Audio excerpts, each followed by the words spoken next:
네, 디지털 헬스케어 두 번째 세션 진행하려고 합니다. 웰테의 강성기 대표님과 슈레이 포지티브 대표님 두 분 모셨습니다. 참석해서 감사합니다. 네, 제가 앞에 세션에서 혼자 이야기를 하니까요 긴장해가지고 얘기를 잘 못했는데 오늘 두 분 출연하니까 좀 마음이 편해지네요. 두 분 같은 경우에는 헬스케어 분야에 계시는 분들은 아마 다 아시는 분들이실 거예요. 왜냐면은 저도 몇 년 동안에 헬스케어에 대한 이야기를 하고 IT에 대한 이야기를 전할 때마다 검색하면 두 분밖에 안 나와요. 특히 유튜브나 이런 데에서 올라가시는 거 보게 되면 두 분이 너무나 재밌게 말씀들 잘해주시고 또 제가 방금 전에 이야기 드렸었던 LG U 플러스 사례에서도 또 등장하셨기 때문에 오늘 좀 많은 이야기를 듣지 않으실까 싶은데요. 예, 저는 알고 있고 헬스케어 분야에 계시는 분들은 다 아시지만은 그래도 오늘 들으시는 300명 넘으시는 분들 중에서는 잘 모르시는 분들도 계실 것 같습니다. 그래서 괜찮으시다면은 길지 않게 짧게 회사 소개 좀 부탁드리겠습니다. 먼저 강성지 대표님 부탁드려도 될까요? 네. 네, 안녕하십니까. 웰트 주식회사의 강성지 대표입니다. 저는 저희 웰트는 디지털 치료제를 개발하는 회사입니다. 나중에 이제 이 산업이 더 발전한다고 하면 뭐 전기차처럼 디지털 제약회사라는 개념이 생길 거라는 네네. 그 비전을 가지고 성장하고 있고요. 사람에 대한 부분, 뭐 그 약도 사실은 그 데이터 임상 시험을 통해서 그렇죠. 데이터를 다루는 그런 산업이기 때문에 네네. 우리가 더 그 디지털의 수단을 통해서 웨어러블이나 이런 것들을 충분히 활용해서 데이터를 잘 다루면 그 기존의 어떤 그 풀지 못했던 문제들도 풀 수 있을 거라는 그 비전을 가지고 이제 성장하고 있고, 삼성전자에서 스핀오프 한 지 한 5년 6년 돼 가거든요. 네네. 그래서 그 내부에 있었던 팀이 이제 헬스케어를 목적으로 삼아서 좀 급속하게 성장을 하고 있는, 하지만 슈레이가 가는 길을 또 따라서 가고 있는 뭐 그런 회사입니다. 네, 반갑습니다. 네, 반갑습니다. 자, 슈레이 포지티브도 이름이 포지티브하세요. 아마 궁금하실 것 요새 같은데. 굉장히 안 좋습니다. 이름상. 네, 약간 양성 반응 느낌이 와가지고. 네. 양성 반응이요? 포지티브. 예, 네. 네, 간단하게 소개 좀 부탁드리겠습니다. 저는 사실은 스타트업이라고 하기도 참 민망한 이 스토리를 좀 갖고 있고요. 지금 이제 창업해서 이 회사를 운영한 지 한 12년 정도 됐습니다. 네, 그래서 계속 스타트만 계속 하고 있는 게 아니냐, 이런 주주님들의 비난을 많이 받고 있는데, 하여튼 저희는 이제 강성지 대표님의 웰트가 이제 디지털 치료제를 하고 있다면, 저희는 PHR 서비스를 하는 회사입니다. 이제 퍼스널 헬스 레코드라고 하는 그 말의 약자인데요. 내 건강 관련한 정보를 내가 다 소유하고 내가 컨트롤하겠다라고 하는 IT 데이터적인 이제 플랫폼을 의미하는 이 이야기고요.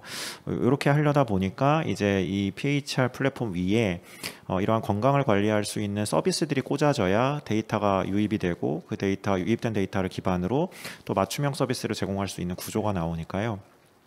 그래서 이제 저희가 하다 보니까 PHR 플랫폼 회사로 시작을 했지만 결국은 이런 버티컬 PHR 서비스까지 하게 됐고, 이제 그 서비스들의 가장 대표적인 것은 이제 당뇨병이나 고혈압 같이 이제 계속 일상 속에서 자기 건강을 잘 관리해야 이제 삶의 질이 조금 더 좋아지는 형태의 만성 질환들을 앱을 통해서, 이제 쉽게 말하면 앱으로 잔소리하는 겁니다. 그래서 이런 거 드세요, 이런 거 드시지 마세요, 운동 이렇게 하세요, 이런 것들을 앱의 형태로 전달해서 이제 건강을 증진시키는 그러한 버티컬 서비스를 진행을 열심히 하고 있는 그러한 회사입니다. 네. 네.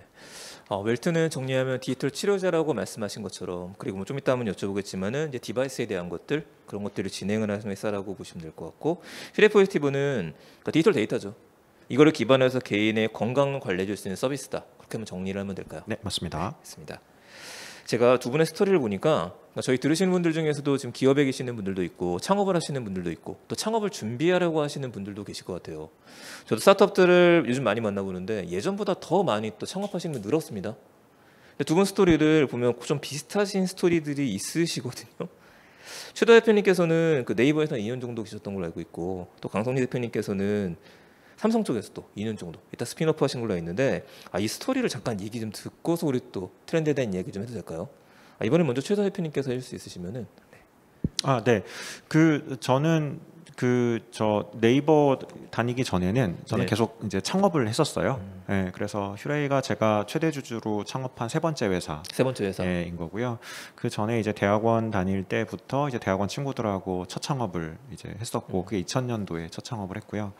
예, 그리고 또 2000년대 중반에 또 한번 창업을 했고 예, 그러고 나서 2007년도에 네이버를 입사해서 사실 네이버를 다닌 시간은 이제 제가 사회생활한 시간 동안에 그렇게 길지는 않은 시간입니다. 그래서 네이버 다닐 때 되게 많이 좋은 분도 많이 만나고 일도 많이 배우고 해서 너무 좋았는데 이제 기본적으로 그냥 저는 계속 창업을 하고 싶었었어요. 예, 그래서 네이버에서도 그냥 그 되게 좋은 회사, 지금도 좋은 회사고 그때도 좋은 회사였고 저는 이제 지금보다 그때가 더 좋은 면이 많았던 회사라고 생각은 하긴 하는데 예, 엄청나게 빠르게 성장하던 시점이었거든요. 그래서 거의 그해 2007년도에만 신규 입사자가 2,000명이 넘었었으니까요. 네이버가 그 당시에 엄청나게 빠르게 성장하는 시점이었습니다. 그래서 그때 꾹 참고 잘 있었으면은 지금 뭐 되게 높이 올라갔겠죠. 네.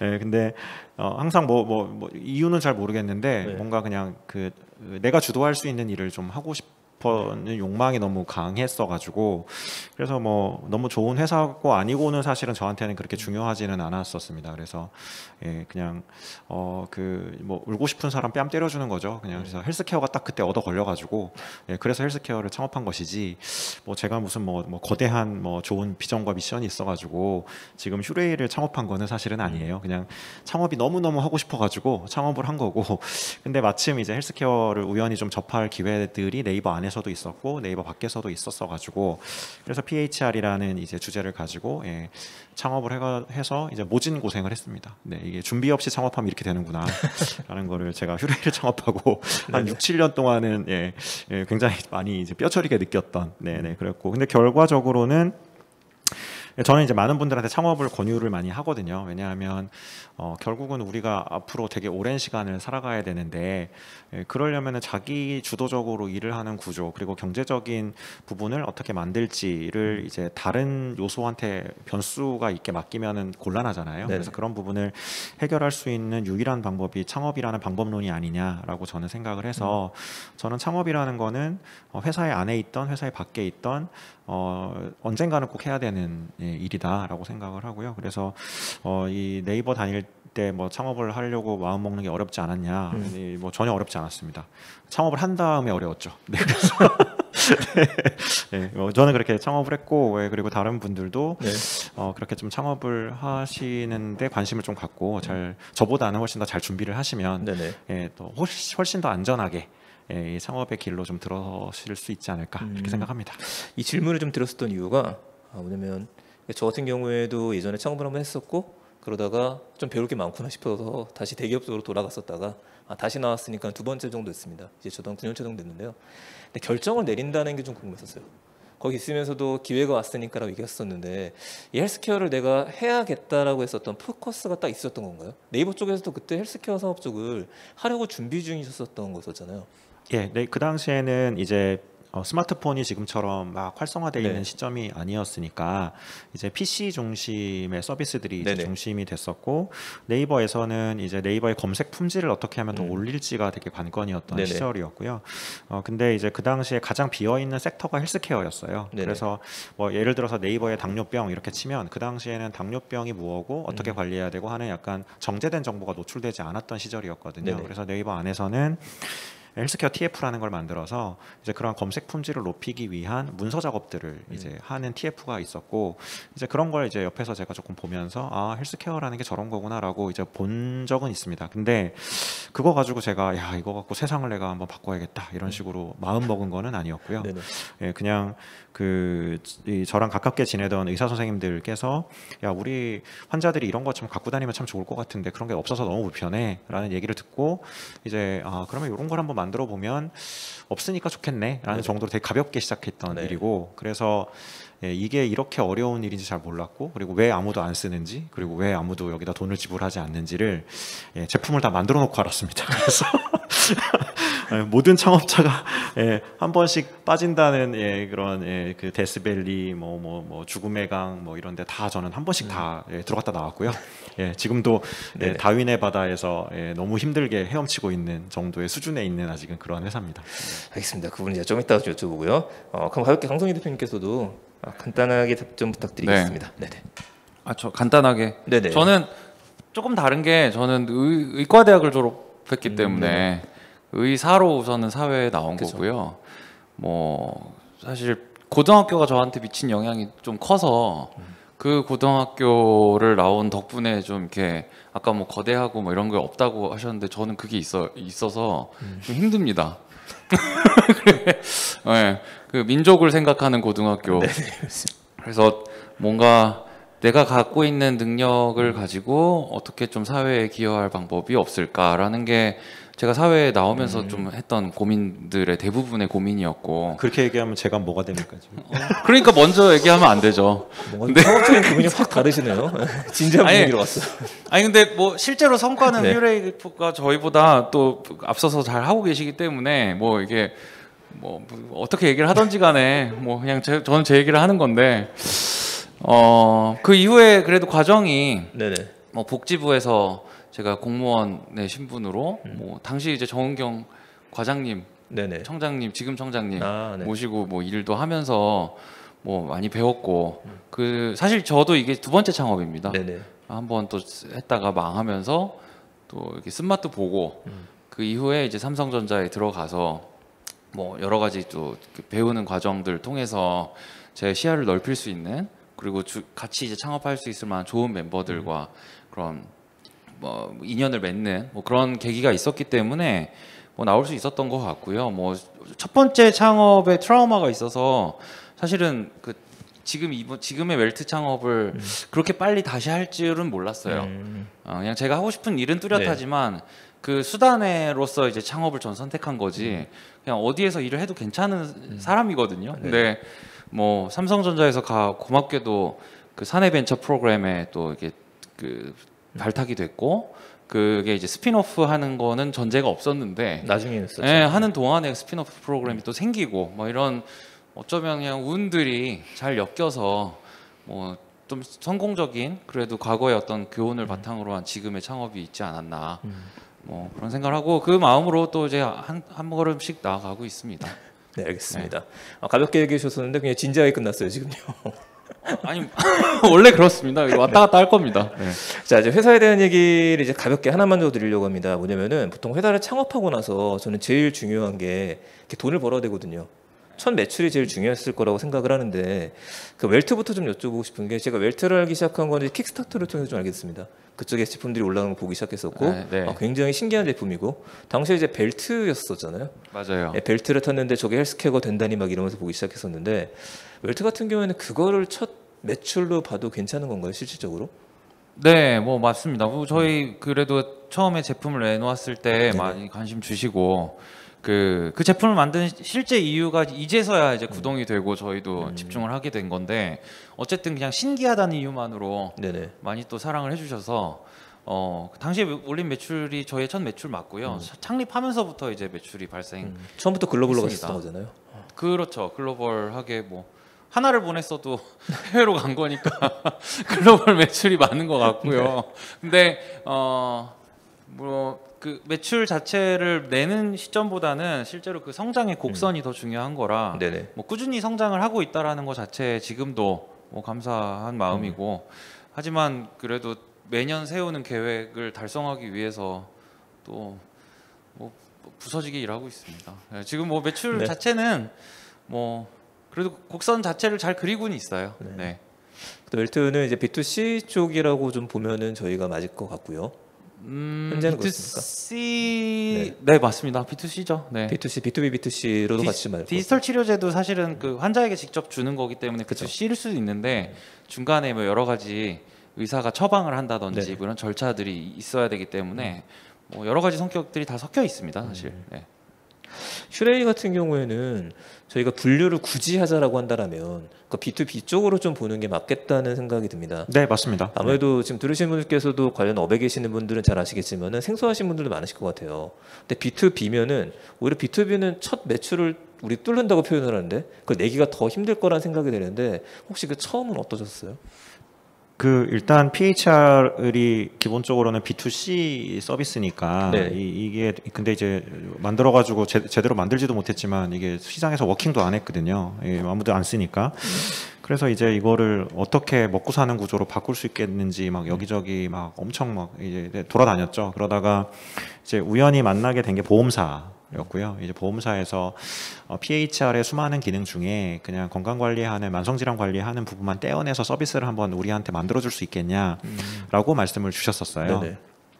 왜 그러냐면 이제 보험사들이 이제 보험을 가입할 때는 건강한 이제 사람들이었는데 이분들이 이제 만성 질환에 노출이 되고 이제 병원에 자주 입원하고 뭐 이제 돌아가시기도 하고 큰 수술을 받기도 하고 하니까 보험사 입장에서는 이게 재무적인 리스크로 이제 발현이 되기 시작하는 시점들이 오게 되는 거고 그거를 어떻게 디지털로 더 싸게 관리해서 저 리스크를 낮출 수 있겠냐라고 하는 쪽에 관심을 갖기 시작한 게 한 2013년 14년부터입니다. 우리나라에서 미국에서는 이미 그게 되게 활성화돼 있었고 네네. 근데 그 우리나라에서 뭐 되지도 않는 PHR을 하겠다고 하고 있던 회사가 사실은 거의 저희밖에 없다 보니까 그러니까 이제 대형 보험사들에서 이제 찾아와서 이런 협력에 대한 논의들을 하기 시작을 했고요. 그 전까지는 그냥 먹고는 살아야 되니까 뭐 다른 뭐 여러 가지 SI성 비즈니스도 되게 많이 했었어요. 저희가 회사가 뭐 망할 지경이니까 뭐 어떻게든 해야 된다 해가지고 많이 했었고 의미 있는 이 헬스케어 섹터에서 의미 있는 매출이 이제 보험사가 처음으로 그 PHR 중에서 만성질환 관리 서비스 솔루션 저희 거를 활용하기 시작하면서 의미 있는 매출이 보험사 쪽에서 네, 활용하기 네, 시작이 시작하시면서, 됐습니다. 네네. 그리고 그 전까지 제가 제대로 된 이제 시장을 바라보고 그리고 제대로 된 제품을 만들지 못했었기 때문에 그래서 되게 힘들었던 것이지 만약에 제가 그걸 원래부터 이런 시장이 존재하니까 보험사한테 잘 팔아야겠다라고 생각하고 만들었으면 훨씬 더 첫 매출이 빨리 났을 거예요. 근데 이제 그거를 잘 모르고 막 좌충우돌을 막 몇 년을 다 하고 다니다가 그냥 속된 말로 우연히 얻어 걸려 가지고 보험사 비즈니스가 되기 시작한 거라서 예, 그래가지고 그 전까지가 너무 좀 제가 네. 방향성을 잘 모르는데 이 네네. 비즈니스에 들어와서 그래서 막 되게 힘들었던 시절들이 꽤 몇 년이 됩니다. 네네. 네, 알겠습니다. 자, 지금 웰트 얘기로 잠깐 넘어가 보게 되면은 저희 디지털 치료제라는 얘기를 계속 하고 있었고 저도 잠깐 설명을 드리긴 했었는데 제가 웰트를 처음 기획했던 거는 이제 벨트로 좀 시작했었지만은 지금 오히려 디지털 치료제 쪽으로 더 많은 포커스를 두고 계시는 것 같습니다. 그 중에 제가 요즘 봤었던 게 그 불면증 치료제라는 웰트 I라고 하는 게 있던데요. 이것 좀 잠깐 설명 좀 줄 수 있으실까요? 어떤 건지? 그 뭐 벨트에 사실 앱이 소프트웨어가 붙어 있고 네네. 사실 사람들한테 제공해주는 가치 중에 대부분이 그 소프트웨어에 있거든요. 네네. 그래서 그 두 가지를 분리해서 보다가 사실 벨트가 굳이 필요하지 않은 상황들도 많겠다라고 하면서 소프트웨어를 독립적으로 취급하기 시작하면서 디지털 치료제가 된 겁니다. 사실 저희가 디지털 치료제를 갑자기 했다기보다는 네네. 뭐 그런 시작에 어떤 고민이 있었고요. 그 불면증 같은 것들이 사실은 디지털 치료제라는 형태를 띄고 봤을 때는 네. 가장 먼저 보여주기 합리적이다, 적절하다라고 판단해서 지금 선택을 한 건데 뭐 임상시험 지금 하면서 뭐 출시를 하기 위한 여정을 밟고 있고 근데 약이랑 비슷해요. 이 앱을 준 사람과 주지 않은 사람이 네. 이 병의 차도에 있어서 어떻게 다르냐 그것을 이제 보는 임상시험인데 다만 약이랑 다른 건 이 살아있는 약, 진화하는 약입니다. 네네. 그래서 환자를 이해하고 PHR이라고 얘기는 했지만 저희는 이제 비슷한 게 목적을 정해놓고 이제 데이터를 끌어들이는 그것뿐인 그 차이만 있는 겁니다. 네네. 그래서 목적지를 설정하면 우리가 필요한 데이터들을 쭉쭉쭉쭉 끌어들여서 가장 최적의 어떤 치료를 위한 계획을 세워주는 마치 내비게이션과 같은 네. 뭐 개념이고 기존에 그럼 약들은 뭐냐라고 했을 때 마치 뭐 고속도로나 터널 같이 한 번에 그런 거죠. 한 번에 좀 이렇게 네. 빨리 가기 위해서 좀 큰 돈을 들여서 뚫어내는 그런 치료의 여정을 만들어내는 과정인 거고 하지만 의사들이나 뭐 환자들이나 어떤 여정을 밟아서 나를 치료의 목적지까지 도달해야 하는가가 고민이거든요. 네네. 우리가 화이자 맞냐 모더나 맞냐 하듯이 근데 그런 것들이 사람마다 다르고 사정이 다른 거라 그런 목적을 설정해 놓고 데이터를 모아서 조금은 효율적으로 데이터를 활용해 보려는 의도인 거고요. 이게 다 모이면 사실 PHR일 겁니다.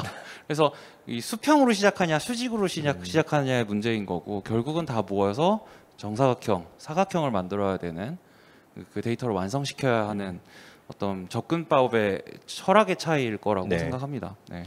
뭐 간단하게 저희가 정리를 한번 해보면 디지털 치료제는 이제 앱이 나오게 된다라고 생각을 하면 되고, 근데 이거를 그럼 이제 개인들이 사용을 하다가 이제 의사분들을 만나러 갔을 때 내 데이터를 봐라, 내가 요즘에 잠이 이렇게 잤다, 이렇게 보여주는 형식으로 되는 건가요? 아니면은 병원에서 먼저 그 데이터가 넘어가고 난 다음에 의사분들께서 권해서 이걸 한번 써봐라, 이렇게 형식이 되는 건가요? 뭐 빠르면 내년 정도에 네. 실제로 불면증 치료제를 처방받아서 써보시는 분들이 있으실 것 같은데 병원의 전자차트에서 이제 약처럼 처방을 하면요. 네. 문자로든 뭐 해가지고 링크가 날아갈 겁니다. 그러면은 그걸 다운로드 받지만 다른 사람도 다운은 받을 수 있지만 네네. 접속 코드가 같이 또 날아갈 거예요. 접속 코드로 해서 네. 그러면 그 사람만 로그인이 가능한 거고, 그럼 임상 시험에서 그 보장하는 치료의 어떤 계획들이 진행이 될 텐데 그 와중에 이제 센서들을 깨웁니다. 네네. 그래서 스마트폰이든 웨어러블이든 혹은 뭐 결제에 대한 데이터들까지도 불면증인데 뭐 오후에 커피를 마신 문자가 왔는지 그런 동의를 얻어서 확인까지 그런 것들을 하는군요. 쭉 끌어들이면 이제 그 치료 자체는 의사도 보지 못하는 정보들, 실시간 교통 정보 같은 걸 보고 계획을 세우는 거거든요. 네네. 그러면은 이전보다 더 나은 치료가 가능할 것이라는 그 기대인 거고, 그런 정보들도 다시 이제 의사의 전자차트로 보내주어서 의사 선생님께서 뭐 환자가 눈앞에서 사라지면 몇 달 동안 없다가 그냥 다시 오는 거예요. 약 떨어지면.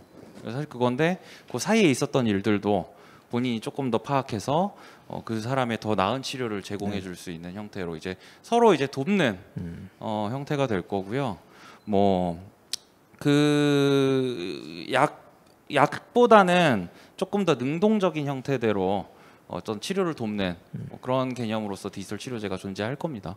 그러니까 처방을 받는다라는 말이 좀 와닿네요. 의사님께서 이걸 한번 써라 라는 식으로 이야기를 하고 환자가 동의를 한다라면은 링크를 받아서 이제 로그인하게 되는 것들이고, 네. 그 데이터가 이제 공유가 된다라고 좀 봐야겠네요. 그렇죠. 근데 사실 이런 센서들이 뭐 지금은 걸음수 정도밖에 안 되지만 만약에 특정 환자라는 것을 우리가 충분히 인지할 수 있으면 워치가 예를 들어 손 떠는 걸 감지한다든지 하는 것도 할 수 있어요. 파킨슨 환자 같은 네네. 경우에. 그래서 그런 개별 질병별로 이 같은 센서 우리가 가지고 있는 IoT 기기들도 어떻게 해석하고 어떻게 가공하느냐에 따라 네. 전혀 다른 의미를 가질 수 있기 때문에 그런 게 디지털 치료제가 가지는 네. 사실 디지털의 강점입니다. 치료제의 강점인 플러스. 네. 이걸 어떤 관점에서 보느냐에 따라 확실히 좀 다른 것 같습니다. 네, 맞습니다. 자, 지금 간단하게 얘기 좀 나눠봤었고요. 좀 현장에 계시는 분들도 계시니까 저희가 온라인에서 사전 질문이 들어온 것도 있고 지금 들어온 질문들도 있기는 합니다. 잠깐 준비하는 동안 혹시 현장에 계시는 분들 중에서도 질문 있으신 분 있으시면 손 한번 들어주시게 되면은 제가 바로 이야기 전하도록 하겠습니다. 혹시 질문 있으신 분 있으신가요? 예, 원래 이렇게 갑자기 질문 던지게 되면 생각하실 시간이 필요하기 때문에 자, 조금 더 시간을 보고 나서 다시 또 기회를 드리겠습니다. 손 드신 분 네, 계셔서 저기. 부탁드리겠습니다. 네, 마이크 좀 전달 부탁드릴게요.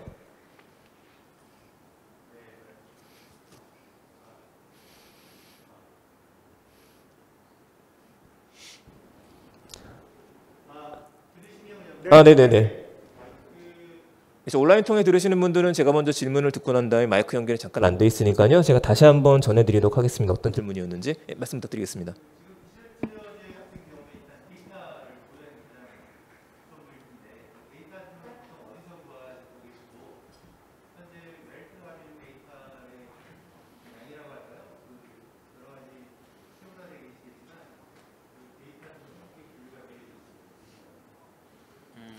예, 지금 뭐 디지털 치료제 같은 경우에 데이터가 제일 중요한데 현재는 데이터를 어떻게 확보하고 있는지에 대한 질문이 먼저 주셨던 것 같은데 맞으신가요?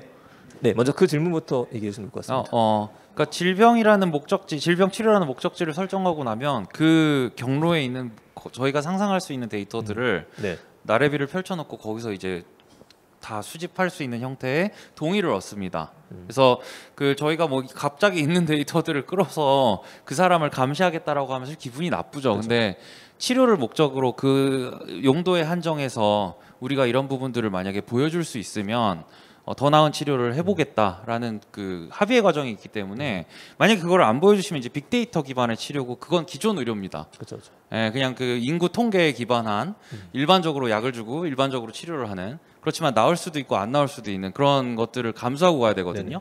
백신을 맞았을 때 나는 부작용이 있을 수도 있고 없을 수도 있잖아요. 그렇죠. 몇 세 이상은 무슨 부작용이 있다는 등 얘기하잖아요.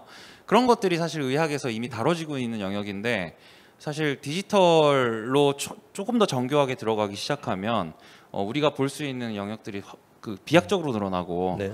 그걸 통해서 나한테 더 맞는 경로, 더 맞는 치료를 제공할 수 있는 거라 불면증이라고 했을 때 저희가 뭐 커피 결제하는 문자까지 상상할 수 있는 거 그리고 그것들을 충분히 현실적으로 끌어들여서 우리가 활용할 수 있는 거 그런 것들이 사실 지금 우리가 보는 데이터의 바운더리의 거의 끝에 있는 영역인 것 같고요. 뭐 유전 정보까지도 볼 수 있다고 생각하고 궁극적으로는 저희가 이제 만들고자 하는 서비스의 상징이 있어요. 뭐냐면 애플워치에서 심혈관 관련된 어떤 리스크가 있는 유전 정보를 갖고 있는 사람에게 의사가 그 심혈관 관련된 앱을 처방을 합니다.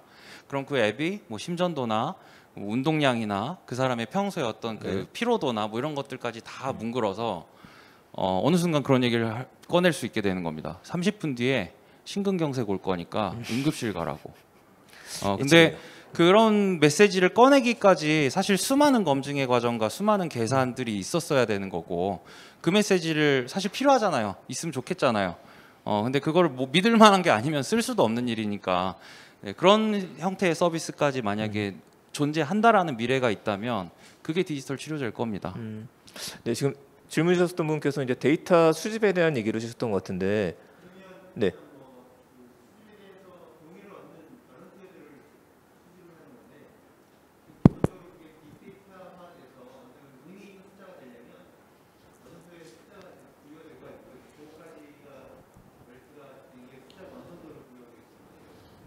그 질병별로 따져봐야 될 것 같고요. 그 데이터의 숫자를 질문해 주셨고, 네네네.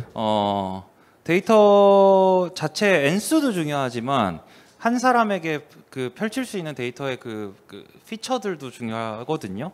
그리고 그것들을 계속 모니터링하는 시간적인 롱기튜디널한 팩터들도 중요해서 그 세 가지가 다 이제 잘 있어야 되고요.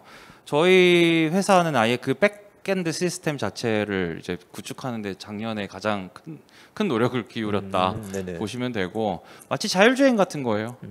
뭐 코너 케이스들도 있을 수 있고 데이터가 많으면 많을수록 당연히 좋겠지만 어느 정도까지 우리가 담보할 수 있는지를 계속 검증하면서 설명하는 것들이 중요한 거고 틀릴 수 있습니다. 네네. 자율주행도 사고 날 수는 있는데 그걸 점점 더 완성도를 갖춰가는 거. 그렇지만 거의 균일한 환자들에게 의사 선생님들께서 처방을 하는 과정을 통해서 저희 앱들을 지급한다고 하면 네. 그 환호회거든요. 같은 질환을 가진 사람들의 슈퍼 플랫폼이 시스템, 되는 거라 그 질병을 가장 잘 이해하는 소프트웨어가 될 거고 그 안에서 이제 그 여러 가지 알고리즘들을 저희가 돌리겠죠. 네. 뭐 실시간으로 임상 시험하는 느낌일 겁니다. 네. 그러니까 이제 말씀하시는 건 지금 준비 중에 있으신 것들이 있고 작년에 그런 시스템들을 이제 구축을 해 놓으신 상태다. 일단 그렇게 좀 정리를 한번 해볼 것 같습니다. 아직 출시가 안 됐기 때문에 네네. 임상 시험에 그렇죠. 들어온 환자군 말고는 저희가 확보한 데이터는 현재로서는 없다. 네네. 보시는 게 맞습니다. 임상시험은 몇 명 하세요? 그거는 공개하지 말래요. 저희 팀이 저한테. 그래서 말을 못해요. 오늘 이야기 주실 수 있는 부분만 주시면 되는 거기 때문에 그럼 나중에 또 한번 끝나고 여쭤보시면 될 것 같고요. 자, 지금 이제 현장 말고요. 질문들이 들어온 것들 사전에 받았던 것들 이야기를 좀 드리려고 합니다. 이야기들이 몇 가지가 있는데 저희 첫 번째 질문은 어떤 게 있었냐면은 이번에 CES 2022 다녀오셨고 또 저희 현장에서 워낙 요즘에는 뭐 지금 저희 국내에서도 볼 수 있는 데이터가 많이 있으니까요. 저도 그런 것들을 통해서 헬스케어 제품들을 다 훑어봤었었는데 저한테 인상적이었던 거는 저는 제품 쪽을 좋아하다 보니까 아까 7개를 소개해드렸었어요. 혹시 두 분 대표님께서도 각자 영역에 또 계시다 보니까 주목하셨던 제품들이 있으셨을 것 같습니다. 먼저 예. 예. 먼저 넘기시는 아니, 거죠? 네. 안 다녀오셨는데 말씀하실 수 있는 거죠? 들어보고 얘기하려고. 네. 네, 그럼 먼저 반 대표님 얘기부터 듣겠습니다. 아니 뭐 헬스케어라고는 하지만 슬립 테크들이 좀 많았어요. 그렇죠, 사실. 그렇죠. 수면에 대한 것도 그래서 많았었죠. 슬립 테크가 실제로 이렇게 면적상에서도 압도적이었고 그 슬립을 다루는 방식들이 뭐 측정부터 치료까지 네. 다양했는데 뭐 우리나라 회사 중에 저는 한 2개 정도 말씀드리고 싶은 회사가 있는 게 하나는 베개. 베개는 썼죠. 예, 그 모션 필로우라고 네. 그 에어 포켓을 넣어서 이제 코 골 때 고개 돌려줘서 이제 코골이를 좀 완화시켜주는 뭐 이런 베개가 있었는데 뭐 저희 그 와이프보다는 좀 더 젠틀하게 돌려줄 것 같아서 평소에 코를 고시는 저도 한번 써보고 싶은 생각이 들었고요. 그 하나는 젠다카디안이라는 회사였는데 네, 그것도 우리나라 회사거든요. 네네. 캐나다에 있는. 근데 거기는 레이더로 그 침대 맡에 이제 벽에 붙여 놓으면 그 사람의 호흡이나 심박 같은 거를 네네. 그 비접촉식으로 그것도 상당히 정확하게 사실 삼성에서도 제가 개발하면서 봤던 프로젝트긴 한데 네. 그게 이제 뭐 어떤 연구실의 연구진과 함께 이제 상용화돼서 나와온 거라 그 정도로 적용이 가능할까 했는데 이미 또 해서 혁신상을 5개나 받았더라고요. 예, 그래서 뭐 차 내에서도 사실 그런 게 가능할 거고 뭐 여러 가지 애플리케이션이 확장성이 있다라는 판단을 해봤을 때 좀 가능성이 높은 기술로 봤습니다. 네. 네. 아무래도 디지털 치료제고 이제 불면증 쪽을 또 하시다 보니까 슬립테크 쪽에 더 많이 관심이 가셨던 것 같습니다. 대표님 어떠셨어요? 저는 이게 맞는 건지 제가 네네. 긴가민가한데 그 에봇에서 기조연설 네네. 한 게 맞죠? 네네. 네. 그래서 저는 사실은 그런 그 디테일한 제품들도 물론 다 인상적이었지만 저는 기조연설 자체가 제일 인상적이었어요. 네, 그래서 결국은 지금까지의 우리가 헬스케어라고 하면 병원과 제약을 중심으로 한 큰 이제 틀들에서 이제 이게 이 헬스케어라는 게 이루어졌다면 이게 개인과 일상으로 돌아간다라고 하는 걸로 저는 그 기조연설을 이해했거든요. 예, 그래서 그걸 할 수 있게 굉장히 많은 센서들이 발굴이 될 거고 그거에 맞는 서비스들이 발굴이 될 거고 그리고 결국은 내 건강의 플래닝을 세울 수 있는 것은 전문가의 도움을 받은 나 자신이 돼야 되는 것이다라고 하는 형태로 저는 이제 그 내용들을 받아들였고 그렇다 그러면 이게 이런 기조가 이 물결이 헬스케어의 어떤 이 개인화의 물결로 이게 굉장히 맞아 떨어지는 걸로 가겠다라는 생각을 되게 많이 했고 지금 강 대표님이 얘기하신 저러한 것들도 그 기조에 맞는 이야기들이라고 저는 보고 그래서 저는 이제 이 전체 사이클 헬스케어가 지금까지 헬스케어와 앞으로의 헬스케어가 어떻게 바뀔 거냐에 대한 이야기를 해준 것이 아닌가 저는 그렇게 생각해서 그게 가장 저는 제일 제품보다는 오히려 더 인상적이었습니다. 네. 알겠습니다. 아무래도 개인화에 대한 이야기가 저도 좀 계속 인상적이었었는데 계속 반복될 수밖에 없는 것 같습니다. 자, 오늘 두 번째 질문 들어온 거 잠깐 보고 있습니다. 두 번째 질문 잠깐 띄워주시면은요. 네, 최근 디지털 헬스케어 분야에 투자금이 몰리고 있다는데 이제 좀 실감하시네요라는 질문이 나왔습니다. 뭐 이유는 뭐 돈이 되기 때문에 나오는 것 같기는 한데 어떠신가요? 이게 코로나 이슈 터지면서 사실 디지털 헬스케어가 더 많이 떴던 것 같기는 한데요. 또 현업에 계시다 보니까 이런 질문이 들어온 게 아닌가 싶네요. 네, 최근에 투자 유치를 마무리한 강 대표님이 먼저 말씀하시면 될 것 같습니다. 네.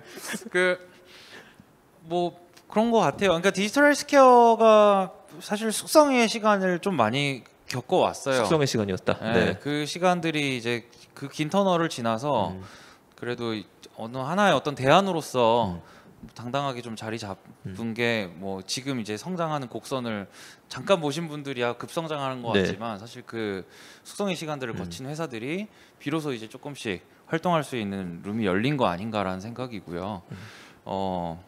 코로나도 분명히 거기에 일조를 했다라는 생각 있고 근데 디지털이 데이터를 다루는 거라는 그걸 다루는 것을 가장 능하게 할 수 있다는 거 그 부분이 결국은 헬스케어에 제대로 이제 들어가기 시작한 것 같습니다. 이게 의사들을 병을 치료하는 사람이라고 생각하지만 저는 거꾸로 사람 몸을 리버스 엔지니어하는 엔지니어라고 보거든요.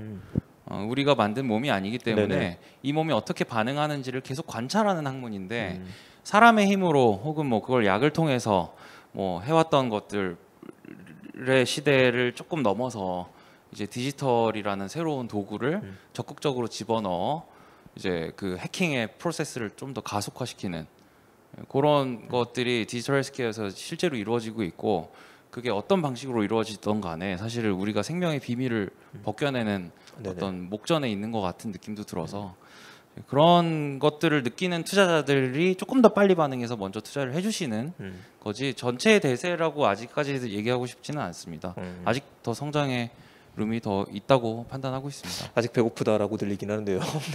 배고파요. 네. 알겠습니다. 예. 혹시 준비되었으면은 네, 저 투자는 두 가지 이유 때문에 하잖아요. 첫 번째는 이제 파이낸셜 인베스터가 있고 그 전략 투자가 있고 이렇게 네. 크게는 두 가지가 있으니까 파이낸셜 인베스터가 투자를 시작한 지는 우리나라에서 그렇게 오래되지는 않았습니다. 한 2, 3년 전후의 얘기 같아요. 그전에는 디지털 헬스라는데 그 파이낸셜 인베스터는 전혀 관심도 없었어요. 예, 그렇고 대신에 한 5, 6년 전부터는 그 이제 스트래티직한 인베스터들은 관심을 갖기 시작을 했었습니다. 그 이유는 이제 저 디지타이제이션, 그다음에 디지털라이제이션, 그다음에 디지털 트랜스포메이션 이런 형태로 이제 디지털이 이제 변화를 겪는데 그렇죠. 그 변화를 겪을 때 금융은 디지털 트랜스포메이션이 한참 시작이 되고 있는 상황이고 뭐 교통, 뭐 통신, 물류 뭐 이런 것들이 다 이런 형태로 디지털라이제이션을 거쳐서 디지털 트랜스포메이션을 가는데 근데 유독 헬스케어만 그냥 디지타이제이션 정도에만 머무르고 있는 산업 영역이다.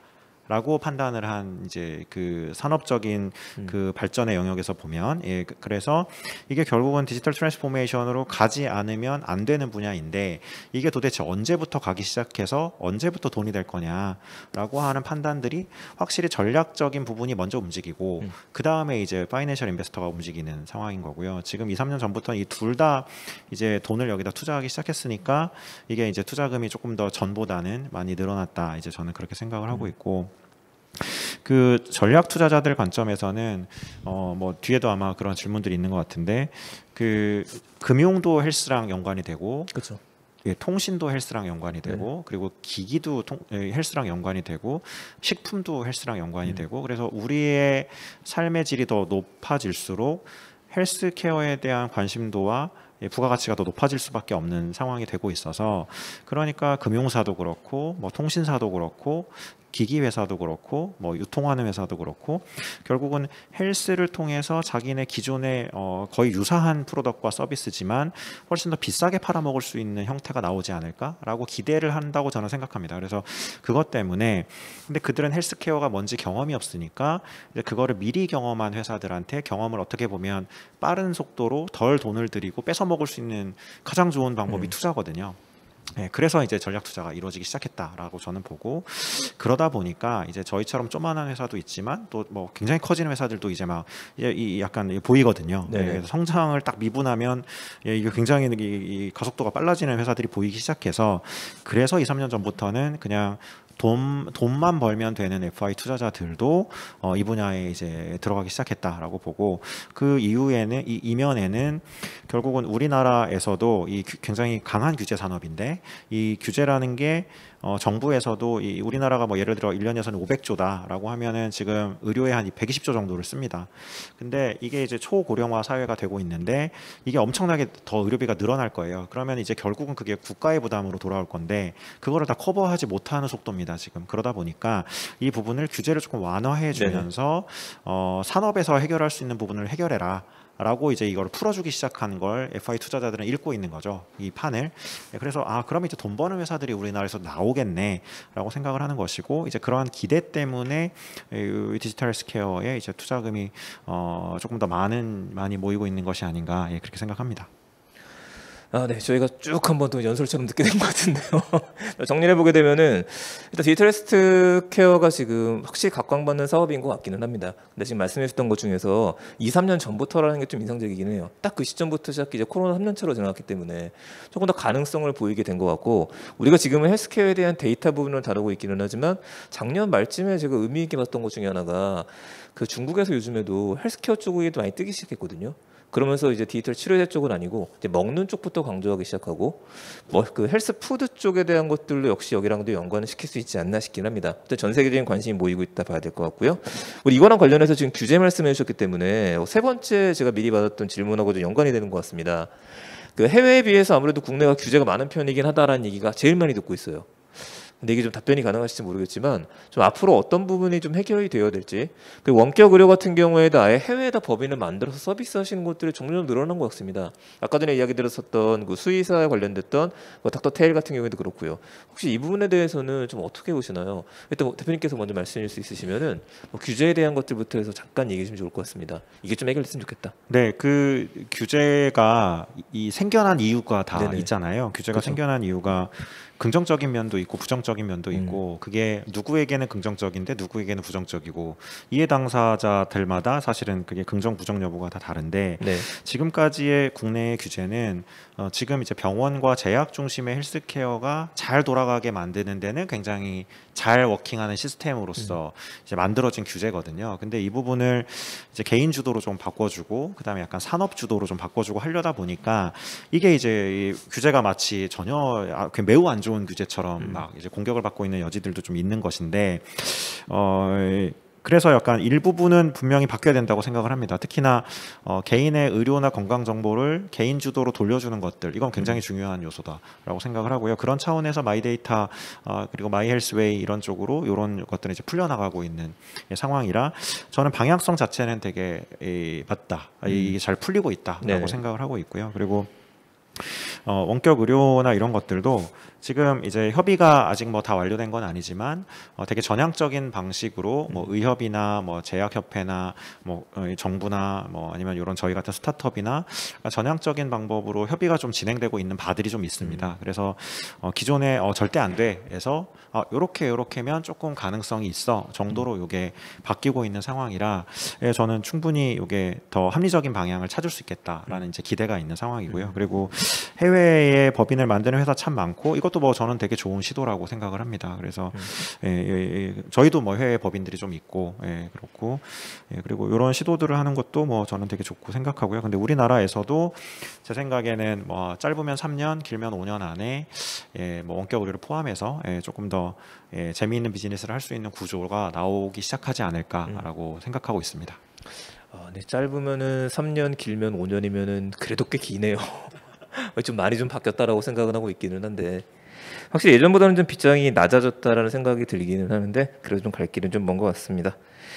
그 강선재 대표님 같은 경우에는 해외 쪽에서 이제 이게 그런 질문에 해당하는 거예요? 해외 법인을 만드는 회사도 있다는 지금 질문이 나왔는데 그런 쪽에 대해서는 좀 어떻게 생각하고 계시나요? 두 가지로 생각하고 있어요. 저희는 그 규제 특성을 반영하는 거는 그 네. 나라의 국민 영토 주권 안에서 이루어지는 일인 거고 나라마다 다르죠. 사실 의학이라고 하면 네. 사람 몸이 뭐 이렇게 다르지 않거든요. 그 데이터 자체에 좀 더 집중을 하면 사실 국경이 의미가 없어집니다. 넘나들 수 있고 그래서 공통 요소들에 조금 더 저희는 집중을 하고 네. 국가적인 어떤 규제적인 요소에 디펜던시가 있는 거는 뭐 한국은 당연히 저희가 하는데 다른 나라 같은 경우에는 이제 로컬 파트너들을 네. 통해서 저희의 어떤 사이언스를 전달하는 뭐 쉽게 말하면 라이센스 아웃이라고 하죠. 네네. 네, 그런 방식의 진입 전략이 효과적이지 않겠나 라는 생각을 갖고 움직이고 있고요. 뭐 우리나라 규제를 위해서 제가 그래도 한마디 더 한다면 글로벌이랑 그래도 싱크로나이즈 할 것들은 좀 했으면 좋겠다라는 생각이고 우리가 뭐 갈라파고스로 막는다고 한들 이 요만한 시장에 그렇게 뭐 들어오고 싶어 하는 회사들도 그쵸. 없어요.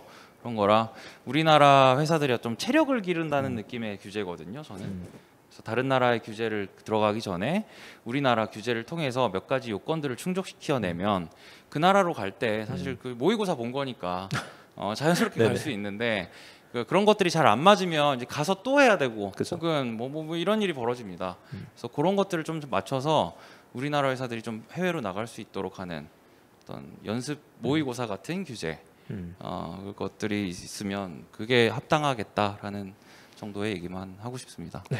뭐 규제에 대한 얘기는 저희가 여기서 이렇게 바뀌자고 하더라도 규제 담당자분들이 계신 게 아니니까요. 여기까지만 얘기 드리는 걸로 하고요. 자, 우리 네 번째 질문은 이거 스타트업에 계시는 분들이 또 던지신 질문인 것 같아요. 대기업과 협업을 두 분도 더 진행하시고 또 슈레이프 SBO도 LG 플러스 제가 좀 전에 얘기했던 것처럼 아무래도 그 대기업하고 진행할 때는 어려움이 좀 있으실 것 같습니다. 그냥 러프하게 이런 점들은 좀 신경 써야 된다라고 해서 조언 주실 수 있는 부분들이 있다라면은 이거 한번 이야기 들어볼 수 있을까요? 네, 먼저 한번 두 가지인데 네. 사실 한 가지입니다. 네, 한 리스크에 민감하고 리스크에 민감하고 느리다. 네. 이거 대기업은 딱 그럴 수밖에 없는 것 리스크에 같아요. 민감하고 느리다. 그러니까 대기업 분들이 네. 리스크에 민감하기 때문에 그 리스크를 검토하느라 느린 거일 거거든요. 그리고 대기업이 우리 기술을 빼앗아 간다. 저는 뺏긴 사람이 문제가 있을 거라고 생각합니다. 사실 뺏을 수 없는 네네. 기술을 만들어야 네네. 그게 진짜 내 거라고 얘기를 하고 싶고 충분히 뺏기는 거는 뺏기면 문제가 있다.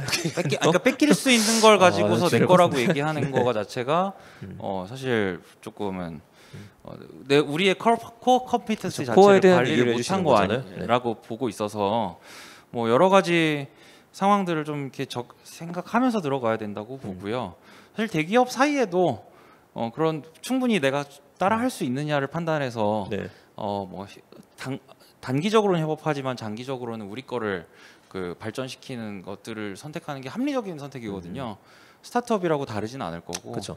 서로 그런 윈윈으로 내가 가장 잘할 수 있는 거에 집중해서 다른 사람이 따라할 수 없는 무언가를 만드는 거 그게 맞을 거라고 봅니다. 어쨌든 근데 생리적으로는 그런 걸 배제하고 나면 리스크에 민감하고 느리다. 네, 그러니까 너무 이렇게 빨리 일어날 거라고 네네. 생각하고 시간을 잘못 계산하면 지금쯤 뭐가 일어나야 되는데 안 일어나는 상황일 그렇죠. 거거든요. 그러다가 돈 떨어지면 회사는 곤란해지는 거기 때문에 그런 것들을 생각하면서 다가가셨으면 좋겠다는 말씀을 드리고 싶습니다. 좀 가볍게 얘기해 주셨지만은 좀 맞는 말씀이시죠. 그러니까 다른 데랑 협업을 하는데 다른 것보다 대기업이랑 협업을 할 때는 좀 시간도 넉넉하게 생각할 필요가 좀 있고요.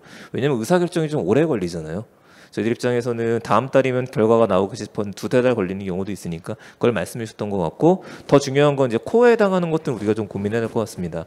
어느 곳 대기업뿐만 아니거든요. 어느 곳이랑 함께 하더라도 이건 우리가 본질적으로 갖고 있는 것들이 있으니까. 사실 보고 체계는 네네. 위에서 찍어 내려오면 빨라요 대기업도. 그렇죠. 원래 키맨이 빠르죠. 그래서 느리다는 게 보고 체계 때문에 느린다는 것보다는 단서가 이제 리스크에 민감한 거. 그렇죠. 그렇죠. 왜냐하면 너무 큰 배라서 네.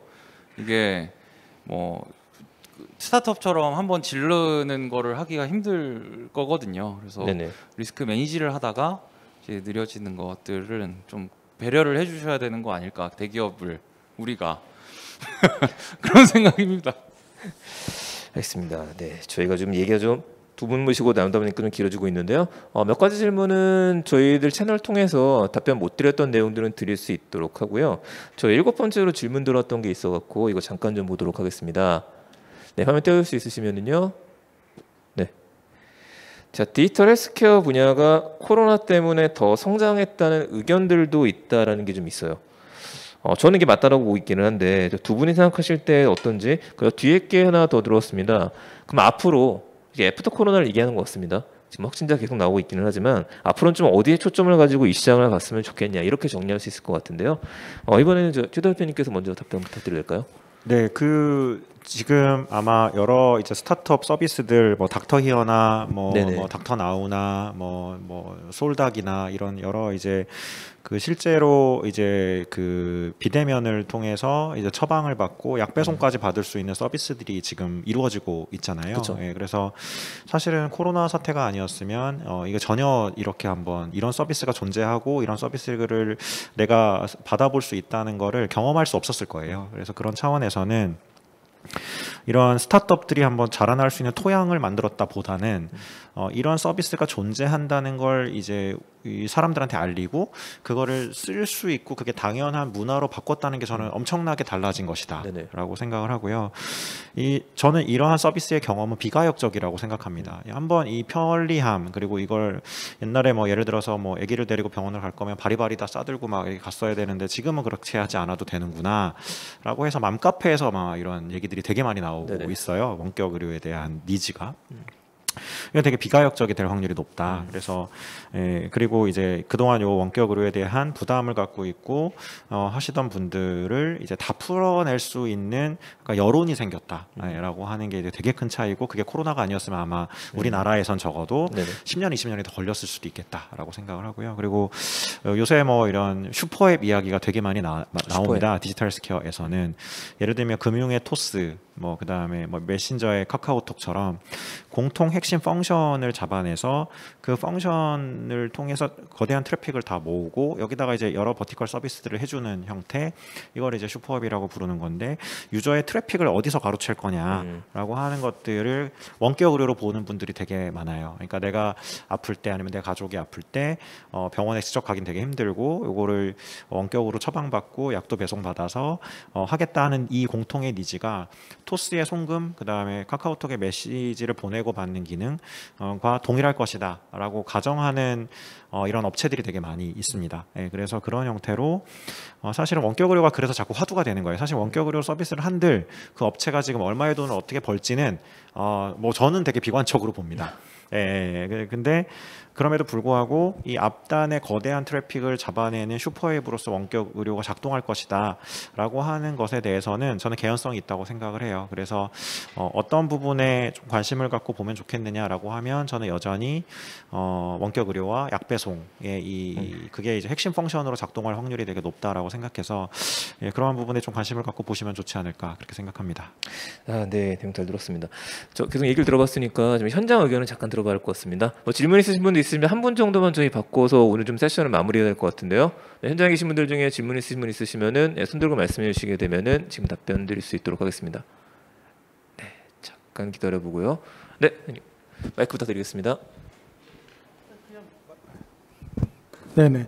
저기 조금 동떨어진 걸 수 있는데 저 현실적인 걸 좀 여쭤볼게요. 지금 아까도 말씀하셨던 그 의료 그 현실적으로 이제 의료 그 원격 의료라든가 이런 제한성 때문에 지금 말씀하신 데이터에 대한 커넥팅도 사실은 누군가가 진료를 해줘야 되고 그걸 진료를 받는 사람이 있어야 되지 않습니까? 그거에 대한 지금 우리나라의 법적 제한들이 너무 철저하게 막혀져 있어서 저희가 제공하고자 하는 여러 가지 서비스라든가 이런 것들에 대해 제한성이 많은데 혹시 그런 것들에 대해서 어떤 대처라든가 준비되어 있는 것들이 있는지 그걸 좀 여쭤보고 싶어요. 답변 가능하시면 네, 아마 그런 거 찾아보시면 좋을 것 같아요. 그 마이데이터라는 걸 한번 찾아보시면 좋을 것 같고요. 그 마이데이터가 크게 두 개로 나눠져 있습니다. 첫 번째는 금융 마이데이터가 있고요. 두 번째는 보건의료 마이데이터라는 게 있습니다. 그래서 보건의료 마이데이터가 마이헬스웨이라는 이름으로 이게 이제 요새 준비가 되고 있는데요. 이 얘기는 내 정보는, 내 보건의료 정보는 내 것이다. 그러니까 이 정보를 컨트롤할 수 있는 건 나여야 된다. 이게 이제 핵심 이제 키 메시지입니다. 그래서 최두아라는 환자가 내 보건의료 정보를 웰트라는 회사를 내가 믿으니까 웰트라는 회사가 내 정보를 조회하고 써도 돼. 그리고 나한테 그걸 바탕으로 더 좋은 헬스케어 서비스를 줘 라고 제가 동의하면 앞으로는 그 데이터를 다 웰트가 취급할 수 있게 됩니다. 예, 그게 이제 보건의료 마이데이터의 핵심입니다. 예, 그래서 이 마이데이터는 이미 법제화가 돼 있고 보건의료 마이데이터는 상정이 돼서 이제 거의 통과가 될 겁니다. 이제 그러면 지금처럼 이게 지금 심평원, 그다음에 건보공단 그리고 각종 병원들이 보유하고 있는 나의 보건의료 정보를 고속도로처럼 뚫어서 API의 형태로 이 동의를 받은 업체가 가져가서 그 정보를 조회하고 맞는 서비스를 줄 수 있는 구조가 나오는 것이고, 지금은 그런 API의 인프라를 만들고 있는 단계입니다. 예, 그래서 지금 이런 형태로 되게 혁신적으로 데이터의 소유권과 사용권의 개념을 바꾸어 나가고 있는 상황이어서 지금 이제 질문하신 분이 걱정하시는 부분이 풀리는 게 그렇게 법제화는 오래 걸리지 않을 것이다라고 저는 생각하고 있고, 다만 상급종합병원 같은 형태는 이게 인프라를 IT 인프라를 만들어서 이제 붙여줘야 되는 거니까 그 인프라를 만들고 이걸 데이터를 제공하는 좀 적극적으로 제공할 수 있는 인센티브 구조를 이제 만들어내는데 아마 시간이 조금 더 걸릴 거거든요. 그래서 일단 당장은 심평원 그다음에 건보공단에 쌓여 있는 나의 건강 관련한 데이터는 올해 안에 다 풀릴 겁니다 아마. 예. 네.